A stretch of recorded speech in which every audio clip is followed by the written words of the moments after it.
Okay, so I just wanted to come on here and do another recording because I was out on location a few weeks ago, picking up some of the locations that Shirley McBride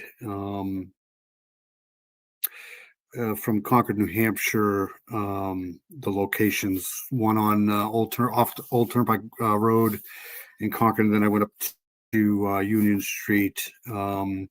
But this is the case involving Shirley Ann Tippy McBride. Southern Gal had did a live on the missing a few weeks ago about this. This is the 1984 missing person case. Shirley Ann McBride. A little bit of a write up. Let me share this. Hold on 1 second. Hope everybody's doing well. It is 4/1, April Fool's Day, technically 2025. Let's see here. So, all right. So this is a cold case. This is coming from the Department of Justice, New Hampshire, missing persons case. She was known as Tippy. Was last seen in Concord, New Hampshire, on July 13th. So that would have been in the middle of summer 1984, leaving her sister's apartment on Union Street. Shirley Ann was 15 years old at the time of her disappearance. She's not been seen or heard from since. So this is a fairly old case here. She left behind money, clothing, and her personal effects. All those cases have not been ruled a homicide. Circumstances surrounding her disappearance would suggest foul play was involved. And if you have any information, you can go to New Hampshire Department of Justice. This is the phone number here, and there's a tip form right there, and that's her right there. So let's go here. I do want to.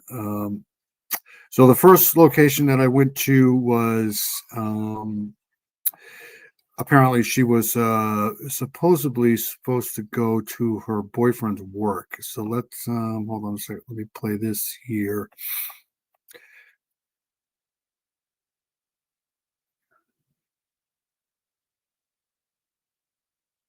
This is the one here, I think. Hold on 1 second. If it's not, I can just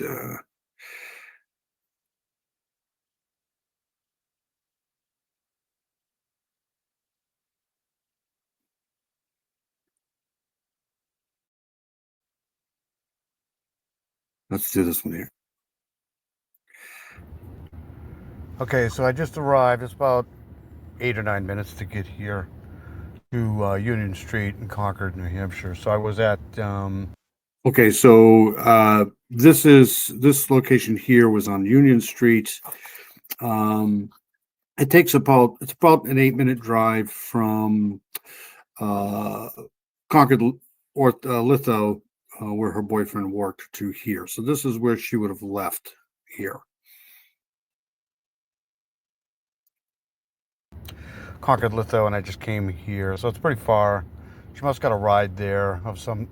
She must got a ride. This was where she came to pick up the babysitting money, apparently, and then was going to head over to her boyfriend's place of work at Concord Litho. So it's about 8 minutes drive.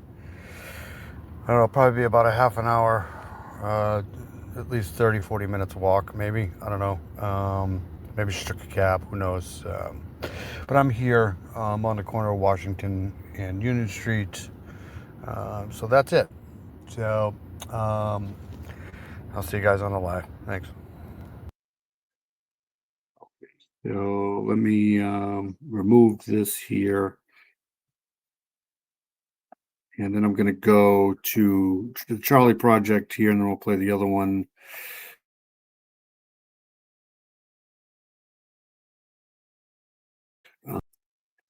Which seems to be the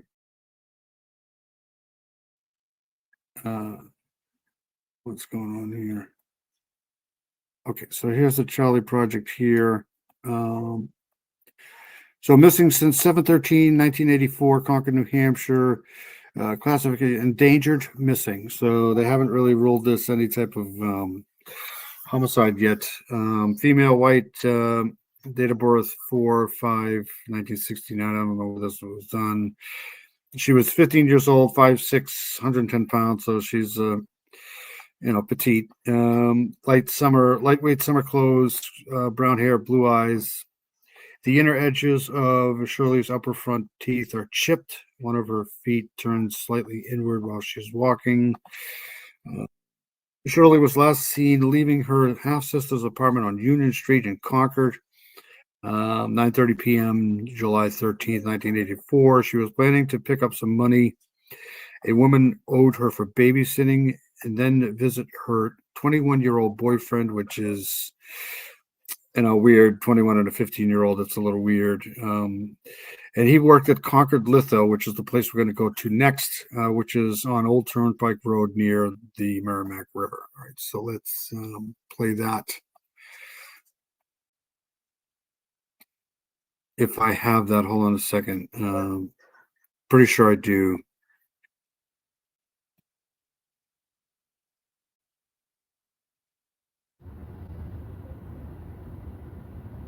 Okay, so I'm here. I decided to come out tonight to get some footage of Old Turnpike Road. This is regarding the case of Shirley McBride. She went missing in 1984. Southern Gal had did a. So this is where she was supposed to go. It's unclear whether she arrived there. She has never been seen or heard from again. She had a history of leaving home overnight without telling anybody, so she wasn't reported missing for a couple of days. She didn't take any of her stuff with her. Shirley was living with her half-sister, Donna Whitcomb, Real's children at the time she disappeared. She had moved out of her parents' home with their permission a few months before. She had begun to have problems in 1983 after her family moved from Manchester to Pittsfield, New Hampshire. And you can read all of this stuff up. She couldn't make new friends in Pittsfield, which is Pittsfield and Manchester are completely two different places. Was suspended from school and used, the bad drug here, which is insane. She regularly visited people at the state prison at the time she vanished, and it is unknown whether any of the inmates are connected to her on a disappearance. There were many sightings of Shirley in New Hampshire, Massachusetts, and New York State after her disappearance, but none of the accounts were verified. Police don't believe any of them were genuine, but you never know. Another possible suspect is Walter Davis, too, a Merrimack, New Hampshire man who worked in Concord at the time of Shirley's disappearance. This is the whole write-up here. I've been trying to see if I can connect this with the Connecticut River Valley cases because it's right around the same time. However, the age here doesn't fit some of the victims of the Connecticut River cases. They were a little bit older, so I'm not sure, but let's keep playing this here.